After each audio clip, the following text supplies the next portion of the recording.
Bienvenidos a Ecos Digitales. Hoy vamos a incomodar tu comodidad. ¿Alguna vez te has detenido a pensar que tus pensamientos más privados podrían no ser tuyos? Nada de lo que dejamos entra en nuestra mente es inocente. El mal no crea, solo recicla tus heridas. Si la batalla está en tu mente, ¿eres dueño de tu vida o esclavo de un algoritmo? Hoy nombramos lo oscuro para quitarle su poder. Bienvenida, Sandra, ¿cómo estás? Muy bien, Leito, ¿tú qué tal?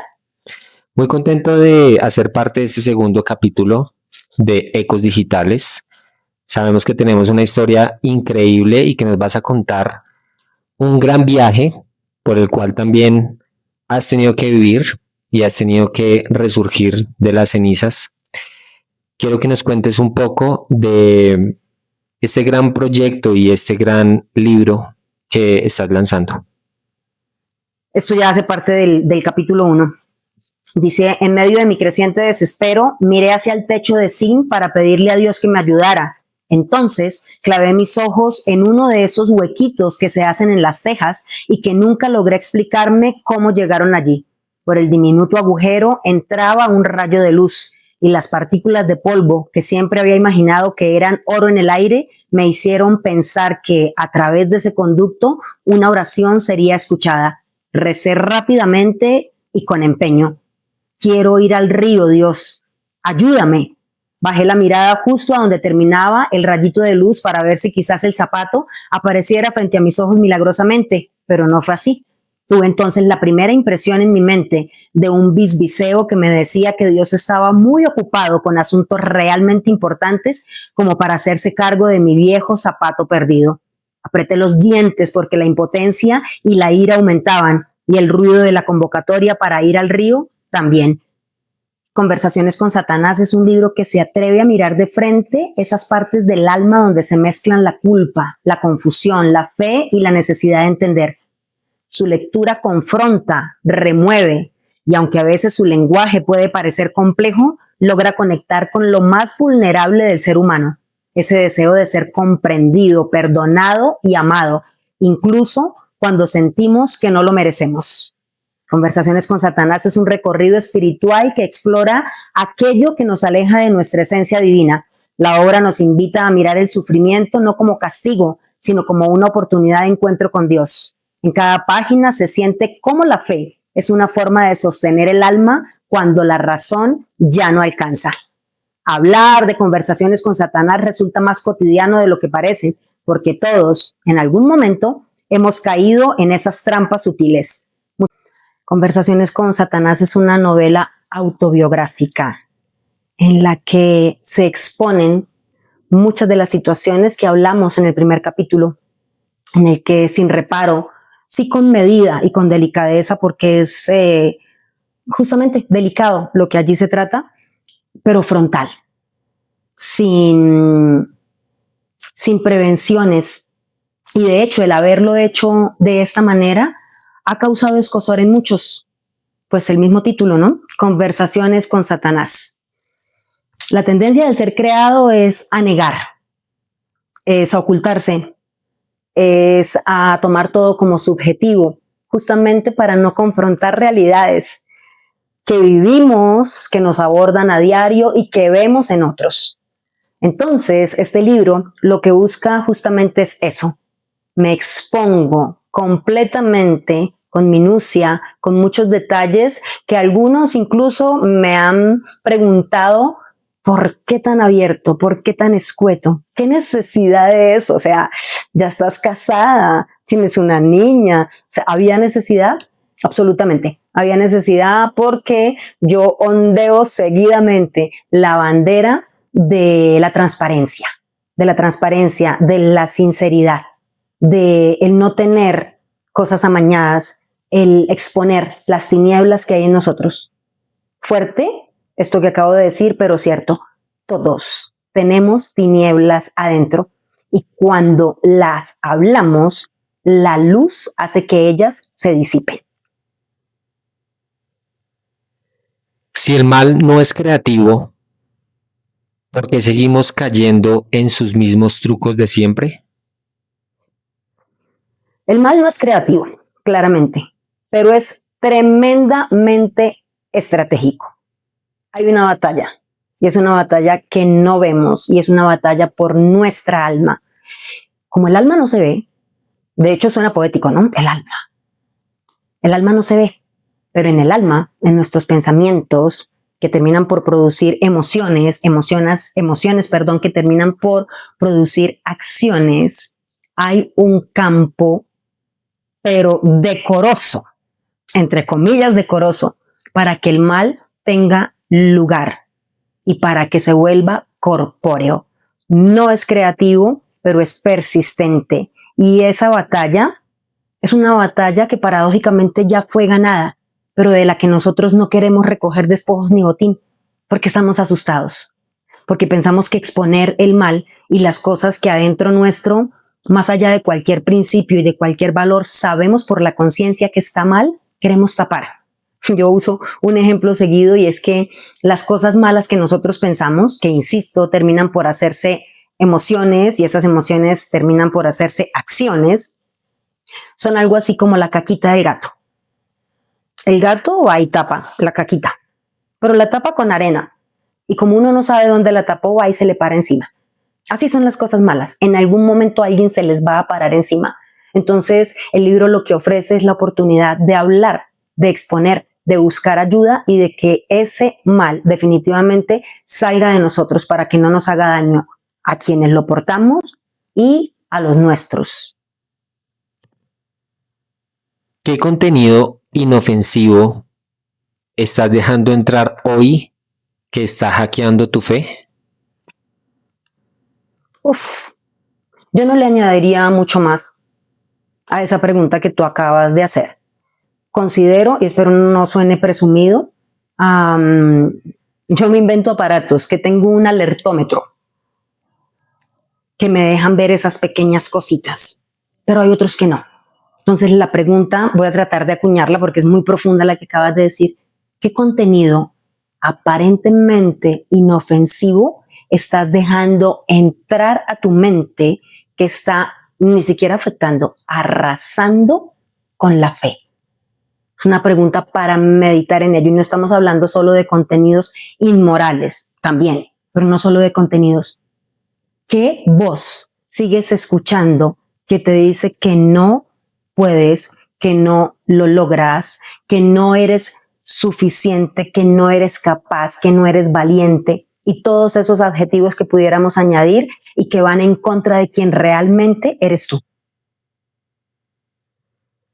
En el capítulo pasado tú nos contabas de la importancia de tu familia, del rol que tienes como representante también de Dios en la tierra. Algo que queremos saber es que tú estás cuidando la inocencia de tus hijos con la misma fuerza que su educación.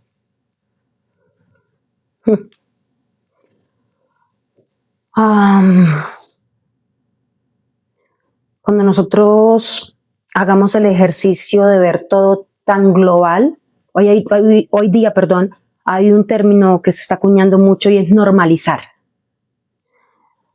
Uno de los inconvenientes de las cosas mejor, de las armas mortales, no estoy siendo dramática, es una realidad y armas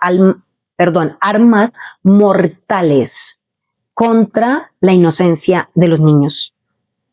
Las normalizamos hace mucho rato. Eso no es solamente una tendencia actual por la tecnología, por la globalización. No, eso ha venido de siempre. O sea, nosotros los humanos, la humanidad, ha estado disfuncional desde antaño, justamente por eso.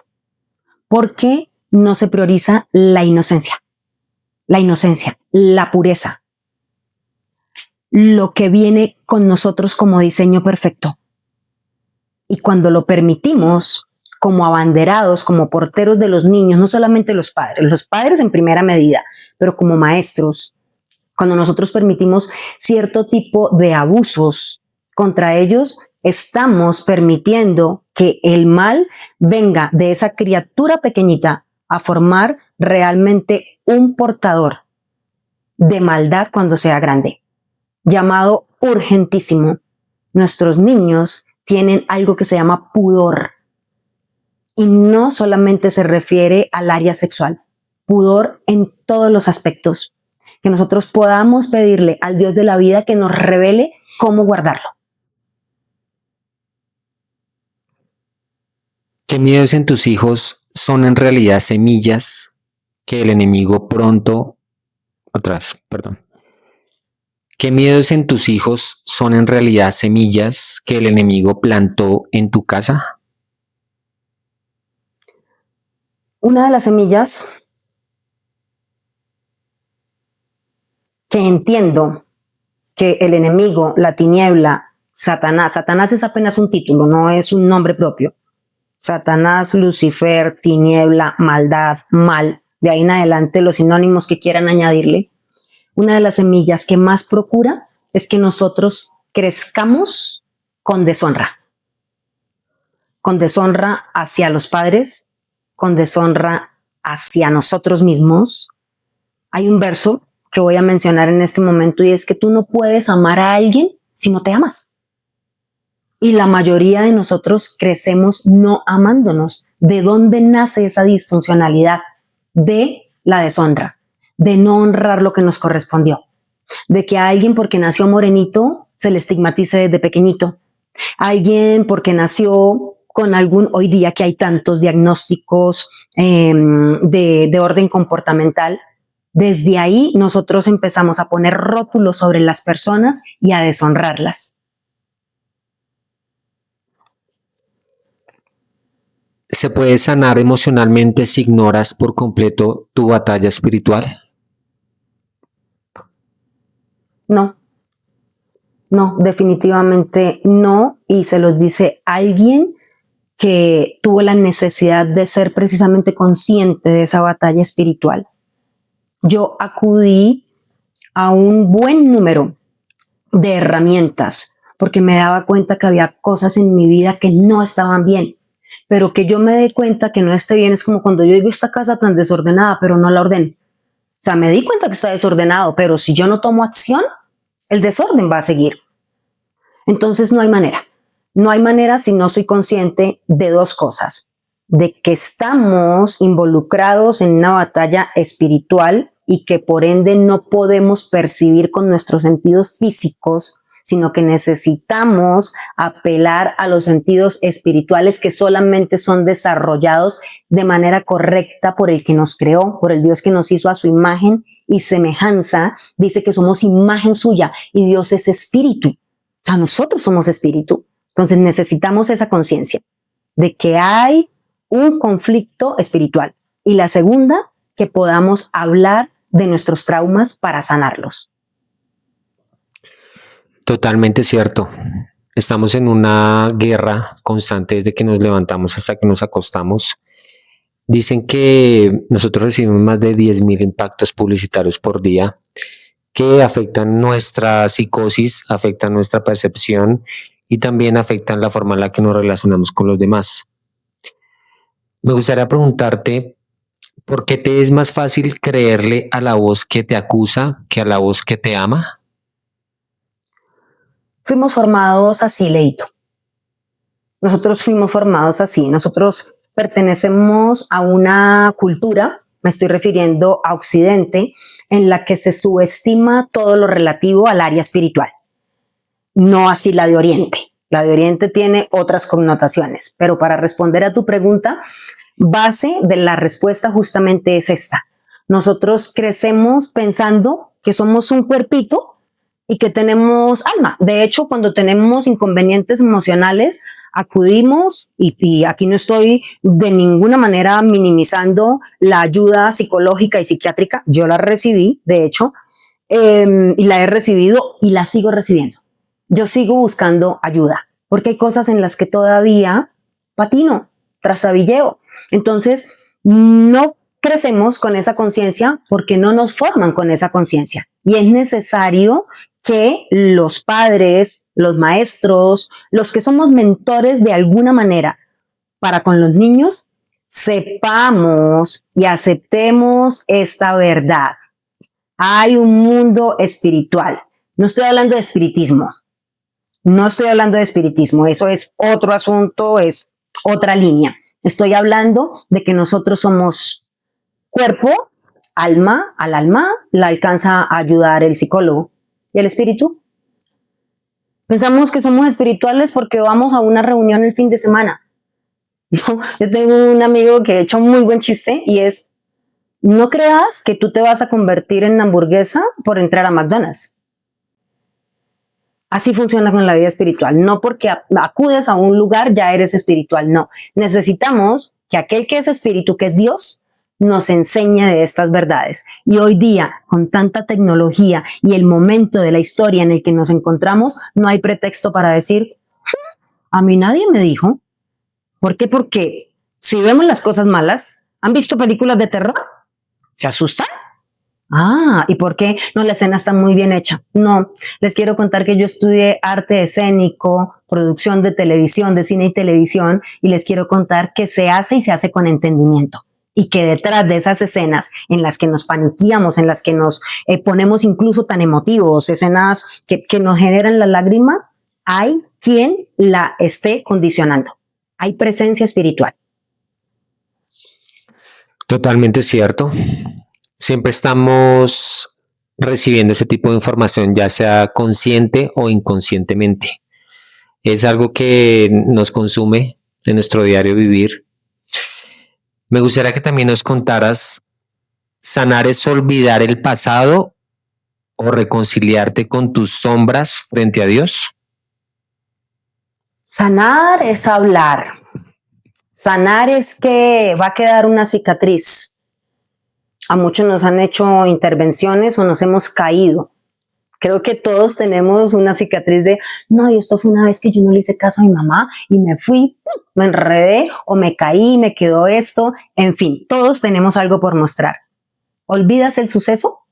No, ya no te duele en la misma medida, pero hay una cicatriz que te recuerda que ahí pasó algo, pero que como se sanó y se sanó oportunamente, porque también existen casos en los que conozco a alguien, de hecho, que tuvo un golpe de muy chico y en algún momento empezó con un dolor de cabeza y tenía adentro un tumor, creo que se llama médicamente, no me acuerdo cómo se llama médicamente, un tumor que le creció a raíz de ese golpe.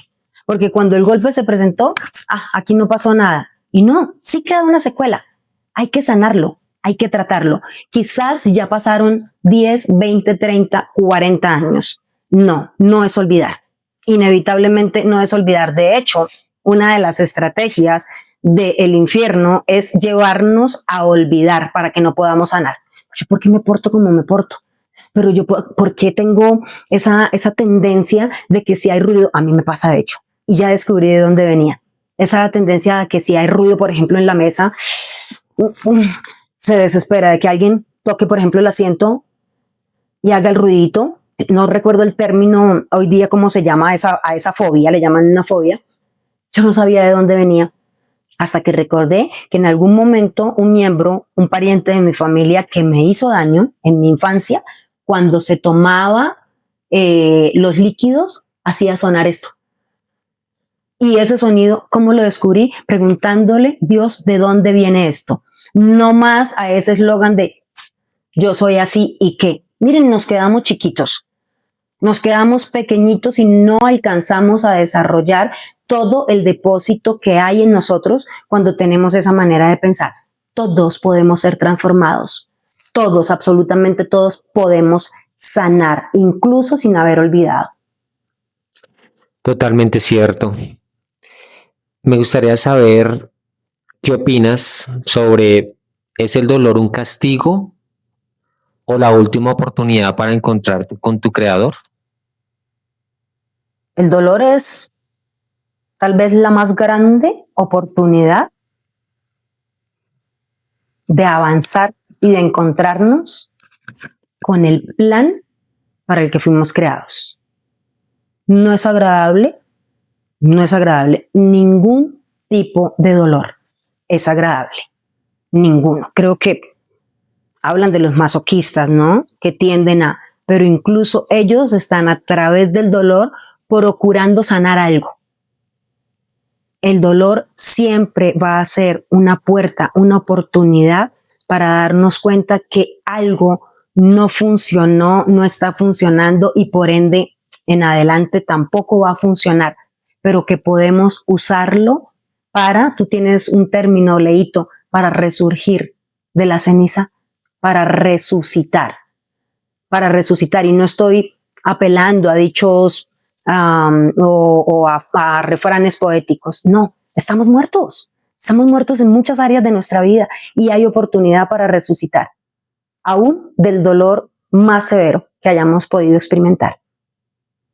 Nos llama mucho la atención en el libro que hablas de que si lo que se nombra pierde fuerza, ¿qué secreto te está oprimiendo por no hablarlo? Exactamente. Lo que nosotros guardemos, lo que nosotros tratemos de tapar, como el ejemplo que ponía de la caquita del gato, en algún momento, si alguien se le para encima, va a hacer peor. Vean, la libertad con la que yo puedo caminar hoy día, 47 años de existencia en la parte habitable de la Tierra, con todas las cosas que practiqué. Estoy hablando de cosas gruesas, cosas muy gruesas. Robo, 2 intentos de suicidio. 2 intentos, no amenaza. De hecho, nunca amenazaba, me va a matar. No, sencillamente el acto que no se consumó, porque pues por eso estoy aquí, como decía en el capítulo anterior. Intentos de suicidio, deshonra a mi papá. Yo con mi papá llegué a tener peleas abiertas, groserías, todo tipo de maldiciones y de deshonra. Adulterios, perdón. Si alguna de las damas o de los varones incluso con los que yo llegué a involucrarme íntimamente, si yo mancillé el lecho de ustedes, me involucré con tanta gente, de verdad, perdón.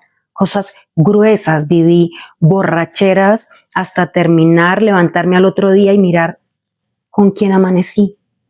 No sabía con quién había amanecido.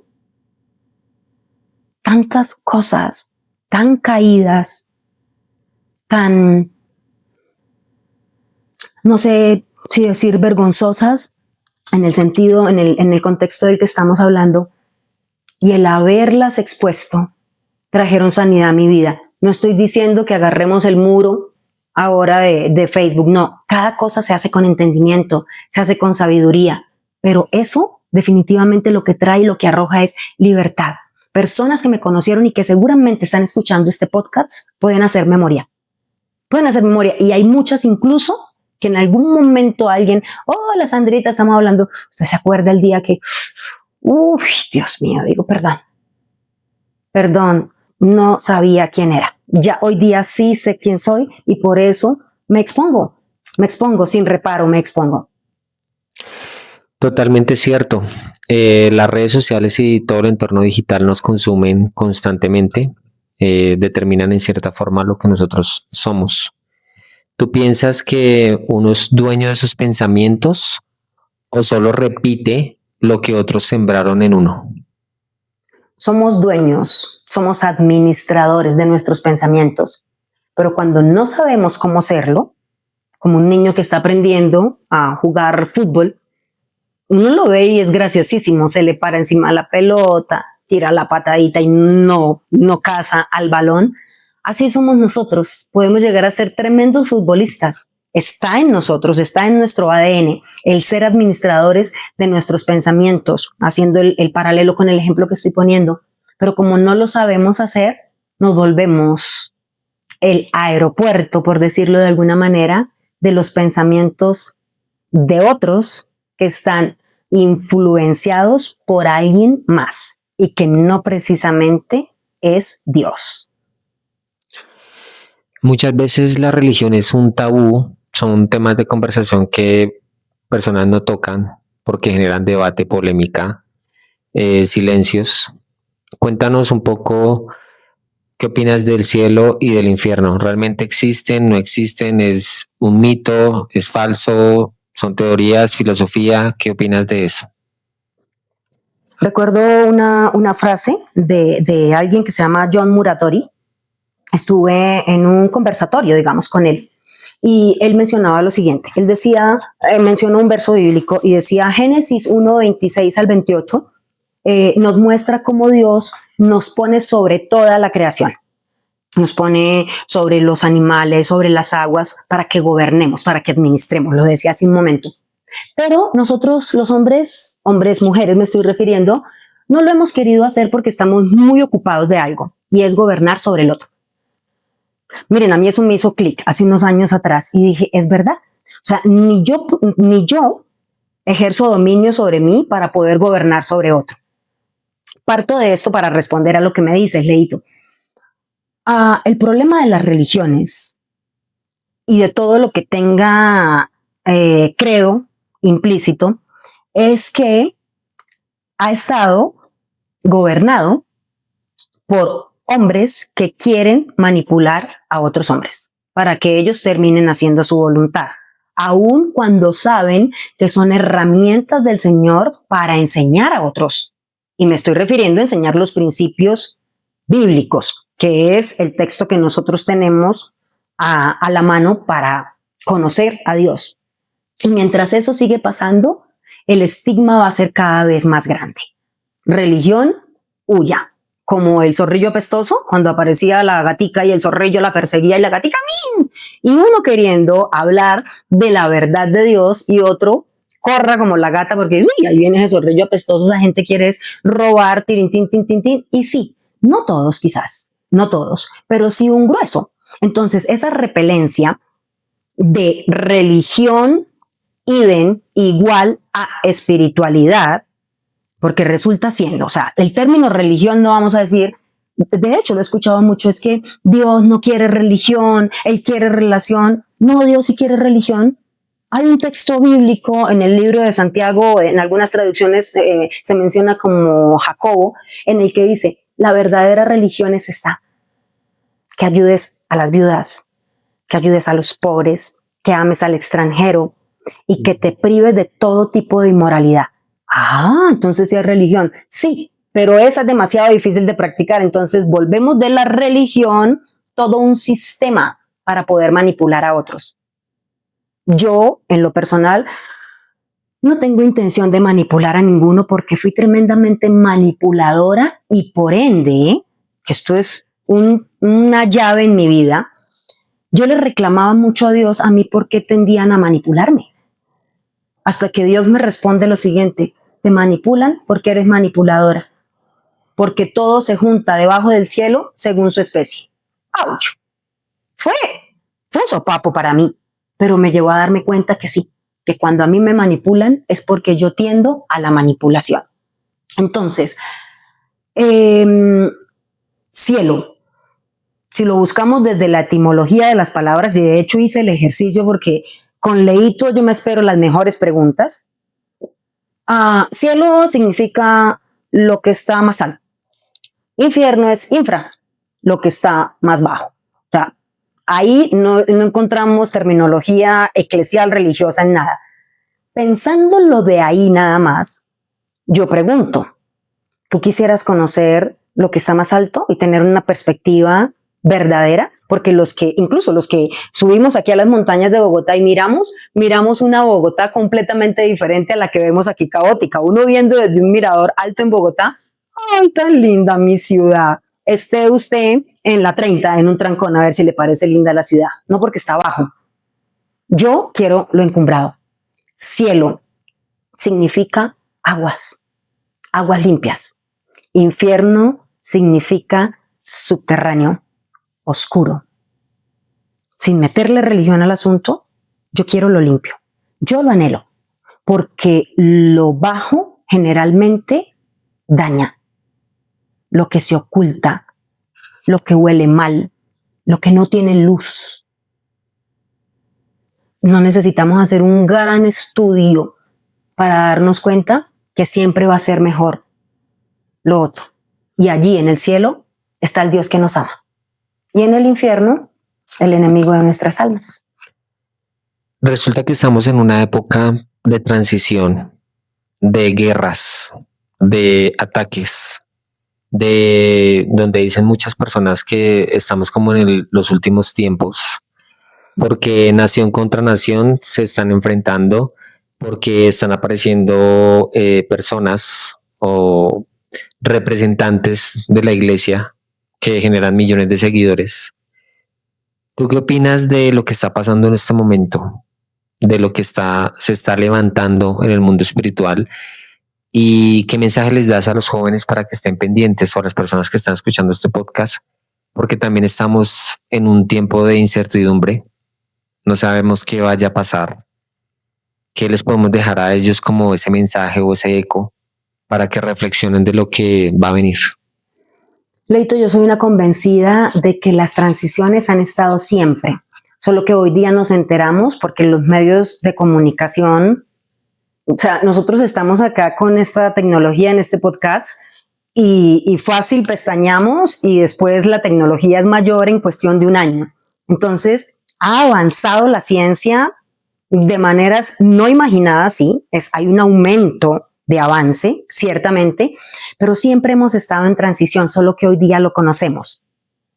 Leí ayer justamente un artículo de alguien que recomendaba tener Biblias impresas de papel y tener libros impresos.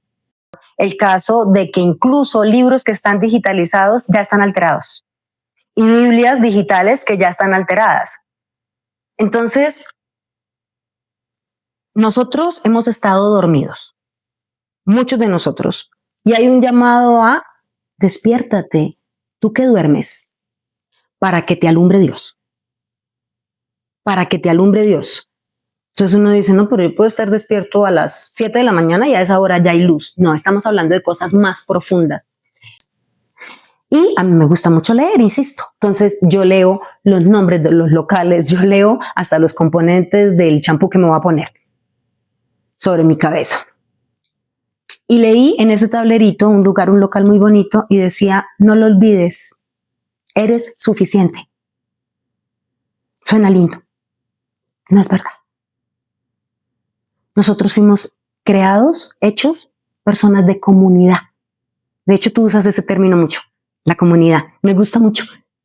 Me gusta mucho. De hecho, eclesía, la palabra iglesia, traduce comunidad, reunión. Eclesía no es un sistema que roba, no sé qué. Miren, eso no hemos llegado a creer porque no hemos investigado. No nos hemos esforzado por investigar qué significa esto. Entonces, comunidad, no somos suficientes. Necesitamos a otros. Necesitamos quien nos ayude. Solitos no podemos, no fuimos hechos ni siquiera llaneros solitarios, porque llanero solitario tenía toro, los que lo vieron por allá. Era su amigo y tenía su caballo plata. A nosotros nos gusta mucho el tema de las tendencias, de mirar lo que está pasando en el mundo, de mirar lo que nos está rodeando día a día. Hay una gran tendencia que obviamente nos estamos sumando a ella, que es el comportamiento de los Terians. Me imagino que tú los has escuchado. Hay un argumento que dice que ellos son como la nueva generación que se está revelando a lo que ha hecho su propio creador. Es como un ataque a lo natural y a lo que Dios nos dio a nosotros como seres humanos. No nos creó como animales, sino nos creó como seres que sienten, que perciben, que hablan, que caminan. ¿Tú qué opinas de ese comportamiento que están teniendo las nuevas generaciones, obviamente teniendo en cuenta redes sociales y toda esa influencia que ellos viven día a día, y obviamente que son la nueva generación de cristal? Yo creo que si yo fuera una joven de esta generación, claramente ya no, yo me hubiera portado así. Yo hubiera salido tal vez como perra, como, no sé, cualquier animalito. Tengo un amor grande por los animales, de hecho, por la creación entera. Yo creo que yo hubiera sido uno de esos. No me involucro mucho en debates de redes. A pesar de que tengo una posición, de que me dedico a la formación de generaciones, los formo en artes escénicas, de que me dedico a escribir, y el escritor pues claramente es un portador de verdades o de mentiras, pero es un portador.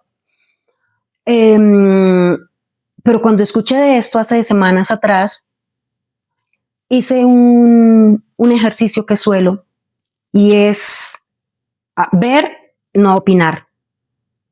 Llevarlo a un momento de quietud, de preguntárselo a Dios, de buscar en la escritura. En la escritura está todo. Yo lo hubiera hecho. Yo fui de las que me corté por acá el cabello y me dejé apenas una cosa así. Y no lo hacía ni por moda, yo estaba en un pueblo. O sea, ya no, lo que llegaba era la revista Bea cada 8 días y eso porque mi mamá la compraba. El resto no llegaba a mayor cosa. Nosotros teníamos luz por una planta eléctrica y previo, porque en los ferrocarriles había otra planta más grande y podíamos ver una novela cada 8 días, que era de media hora.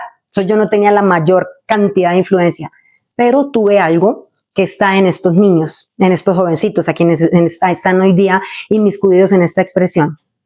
Tenía un fuerte asiento de rebeldía. Y la rebeldía, antes el filtro para llegar a ser rebeldes contra Dios, el filtro primario es nuestra casa. Ellos están peleando por algo. Ellos están inconformes con algo. De hecho, la ira nace por una sensación de injusticia. Algo que yo considero que es injusto, entonces nace la ira.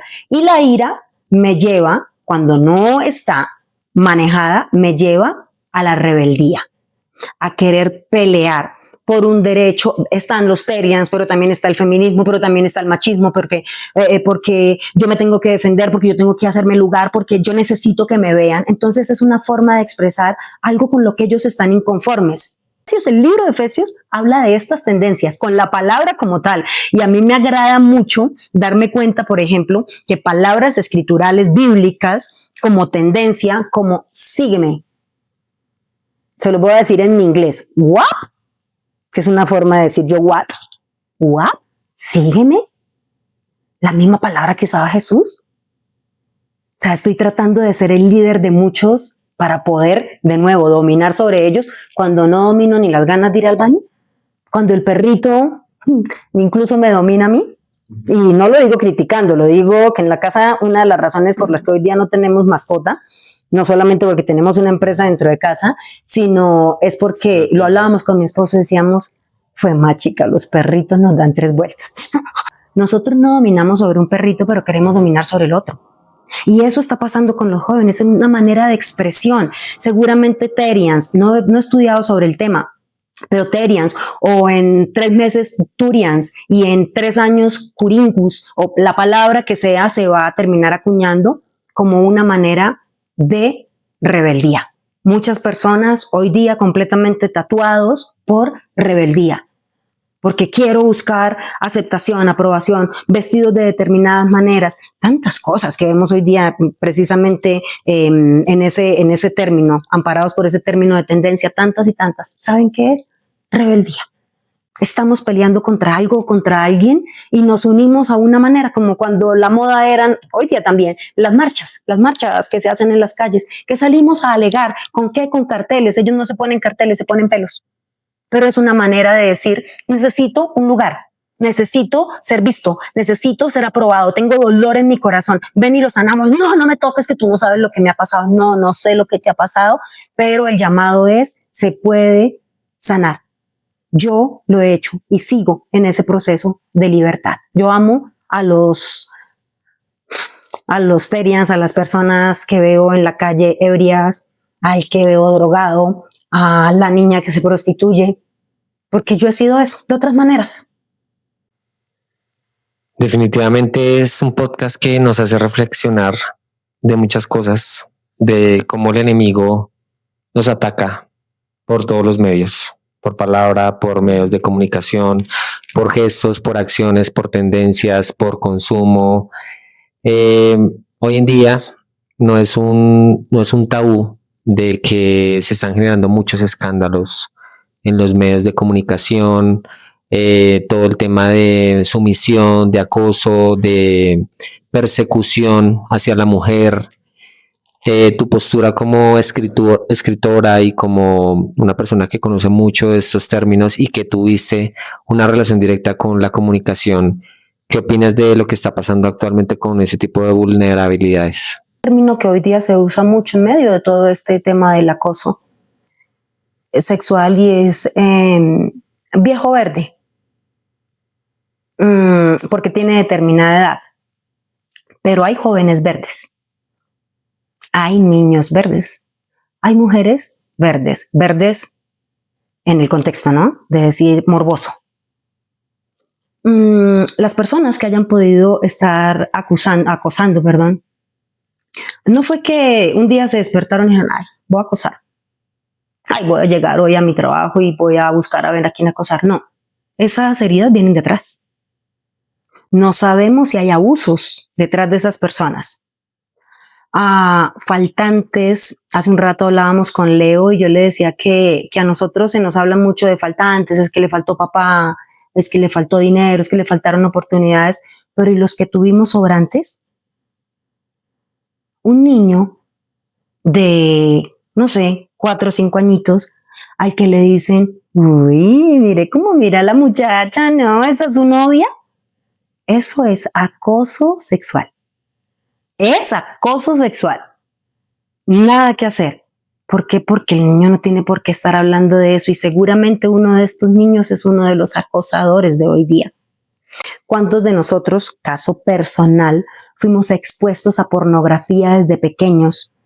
La pornografía, por estudio, dice que genera una impronta en el cerebro que es peor que la cocaína.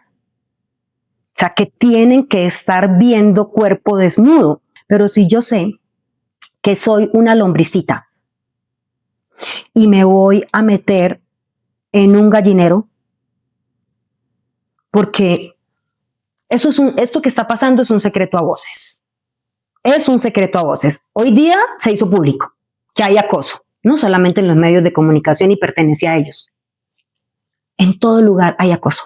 Está quien quiere sacar ventaja de tener, vuelvo a mencionar lo mismo, de por tener una influencia, una posición, manipular al otro. Entonces es un secreto a voces, hoy día conocido, insisto. Mencionaba el ejemplo de la gallinita. De las gallinitas, están allá en su corral y yo voy y me meto. Yo debo saber que tengo condición de lombricita y que lo mejor es plantear límites. Sé que a veces se genera temor y que hay intimidación el mencionarlo, pero vuelvo a decirlo, el que no habla llega a estar cautivo. Y esta persona se insinúa de manera poco delicada, que creo que es lo que hace la diferencia entre el acoso y el cortejo. Sí, es que se pasa el límite, hay un abuso justamente. Se me insinuó feo. Y me acuerdo que se me acercó, me dijo que a dónde iba después de la grabación, estamos hablando de promedio 2 de la mañana, más o menos 3 íbamos a terminar. Y me acuerdo que le dije, mira, fulanito de tal. Muy campeche en mi manera de hablar como suelo, le dije, no taques burro. No taques burro.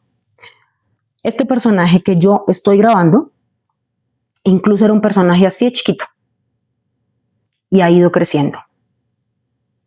Yo estoy aquí por gracia de Dios. Yo no voy a terminar, feo lo dije en su momento, revolcada con usted solo porque mi personaje crezca. Aquí yo ya tenía fundamento de vida, aquí yo ya tenía convicción de quién soy, de que no necesitaba acostarme con la mitad del mundo, ni prostituirme, ni mandarme a hacer cirugía acá, acullá, para ser amada. Ya sabía un principio fundamental en la vida de todos, que si lo sabemos no de concepto, sino de revelación real, es que somos amados. Somos amados, fuimos deseados, no nos colamos. Estamos aquí porque Dios nos ama, porque tiene un plan con nosotros y precisamente ese plan es redención para nosotros y para otros. Fue el último capítulo que grabé, por cierto. Algo pasó, no me volvieron a llamar, pero aquí estoy vestidita, comidita, hasta rosadita. No me ha faltado nada. El que me provee a mí es el Señor. Entonces la invitación es, no se dejen llevar por el temor y tengan en cuenta también los que tendemos tanto a acusar, que esas personas que están haciendo lo malo no se levantaron un día a decir a los 50 o los 60 años, ay, voy a hacer, no. Vienen rotos de atrás como muchos de nosotros. Este programa, este podcast busca dejar legados y ecos en el tiempo. Sabemos que nuestro paso por la Tierra es muy corto, es incierto y muchas veces hacemos planes sin saber lo que va a pasar. ¿Cuál sería ese mensaje o cuál sería ese eco tuyo si tú ya no estuvieras?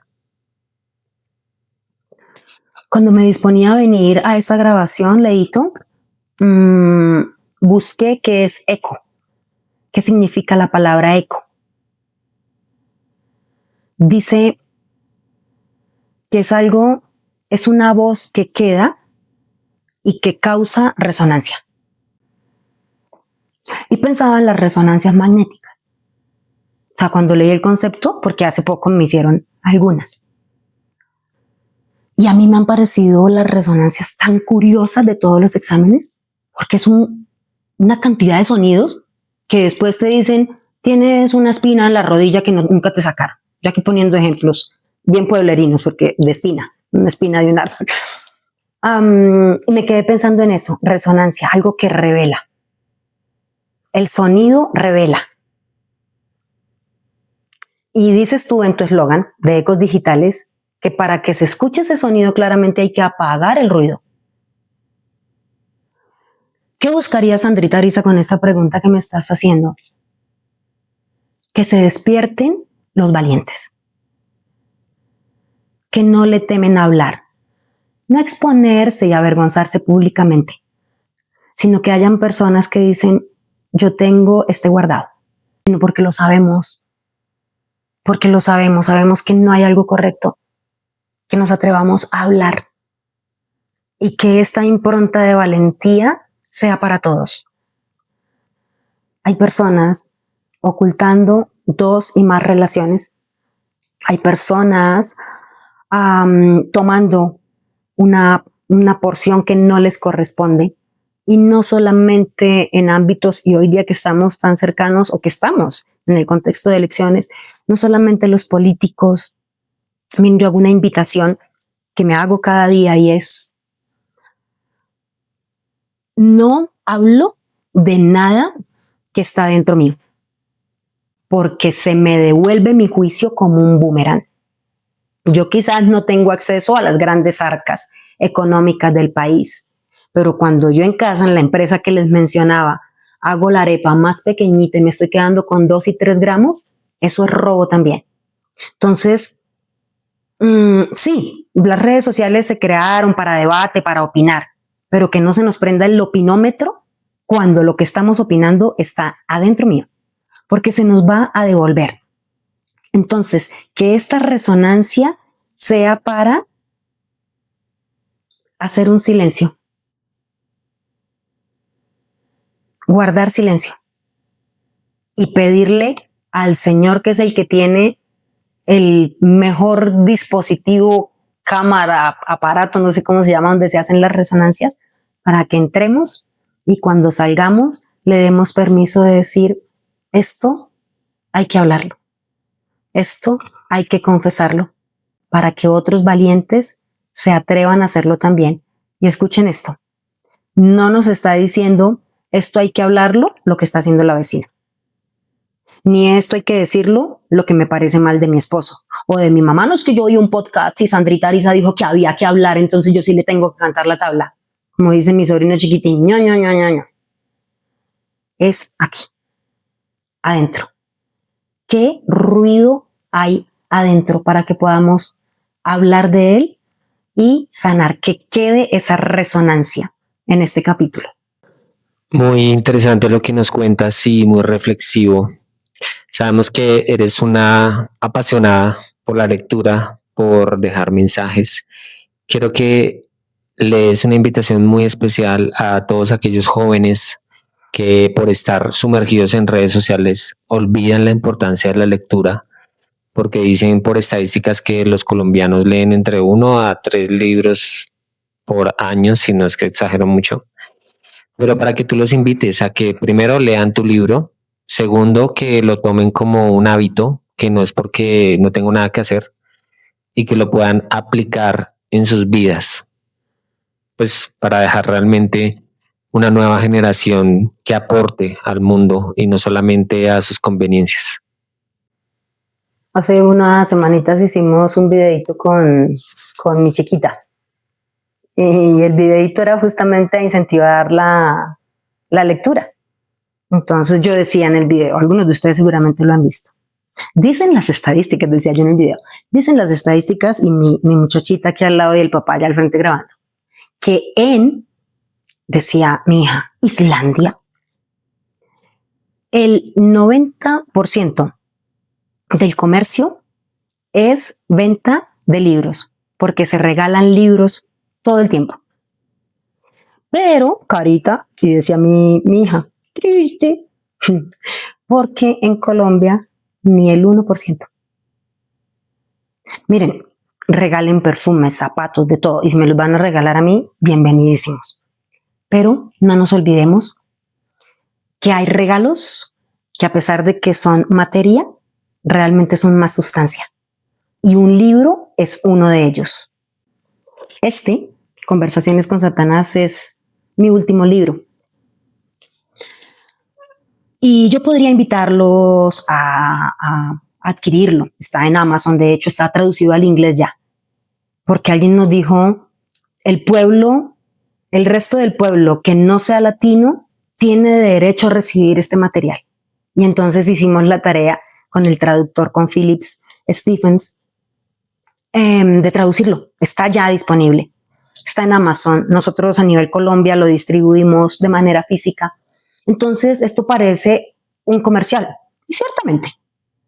O sea, se monetiza, ciertamente. Pero, más allá de eso, aquí, como les decía hace un momento, hay una impronta de valentía para hablar de lo que nos ha pasado y no hablar como queja. Porque lo tendemos, ¿no? Es que usted no sabe por lo que yo he tenido que pasar. No, eso es una queja. No, miren, pasa esto y esto en mi vida, hubo unos protagonistas, hubo unos antagonistas, y yo me he hecho casi que un antagonista de mi propia historia justamente por los traumas. Aquí se aborda todo esto. Al principio leíto parte del prólogo. El prólogo está hecho por una profesional de la salud. Está hecho por una psicóloga que se ha especializado en comportamiento, principalmente de niños y de jóvenes. Y a mí, yo le pedimos como casa que pudiera hacer el prólogo. Cuando lo leímos, vean, se nos bajaron las lágrimas de gratitud y de decir qué agradable es Dios nuestro poder entregar una herramienta que invita a la reflexión y a la sanidad. Conversaciones con Satanás habla de todos aquellos pensamientos por las experiencias que tuvimos. La palabra trauma viene de la palabra herida. Todas esas heridas que quedaron y que presumimos que sanaron, pero que nuestro comportamiento deja ver que no. Y de cómo es posible dejar de escuchar una voz que va en contra de quienes fuimos diseñados. Es posible, se los digo, es posible, lejos de apariencia, de cámaras, de comercialización, es posible la libertad y la sanidad. Satanás, la Biblia. Miren, yo he leído. Les decía que hasta los componentes del champú y de la crema de dientes. No me he encontrado con nada más dinámico. No me he encontrado, hago libretos, puestas en escena, todo esto. Hoy día, separada de los medios televisivos, pero lo sigo haciendo a título privado. Y yo no encuentro inspiración ni historias para recrear más maravillosas que en la escritura. Sandrita, pero eso es re difícil. Justamente te dijeron que era difícil. ¿Quién te lo dijo? Que te creíste esa mentira. Te dijeron que no, es que la Biblia es para los santos. Miren, nosotros la única manera que llegamos a ser santos, si es que no tenemos el apellido, es porque Dios nos santifica. De resto, invierta su vida entera y ahí va a terminar frustrado. Porque tenemos una tendencia a lo caído. Todos tenemos una tendencia a lo caído. Es Dios el que nos ayuda, el que nos santifica, el que nos ve perfectos, cosa que nosotros no hemos podido hacer todavía. Entonces la invitación no es solo a leer este libro y libros que edifiquen, porque también hay mucha literatura que jamás recomendaría, sino a escribir. A escribir. Tenemos hoy día tantas opciones de ayuda de personas que nos pueden dar una mano, pero hay historias por contar y memorias por dejar, sobre todo cuando son redentivas. Esto ha sido un viaje increíble de 2 capítulos llenos de mucha emoción, de reflexión y de lo que va a pasar en el futuro. Nos vamos, pero te dejo con esta duda. ¿Qué mentira te has repetido tantas veces que hoy crees que es tu identidad? Recuerda que las palabras no se las lleva el viento. Se siembran y determinan cómo vives. Si hoy te sientes oprimido, quizás es porque no has tenido el valor de nombrar tu dolor. Déjanos en los comentarios cuál es esa conversación interna que vas a silenciar hoy mismo. Suscríbete, comparte esto con alguien que necesite despertar.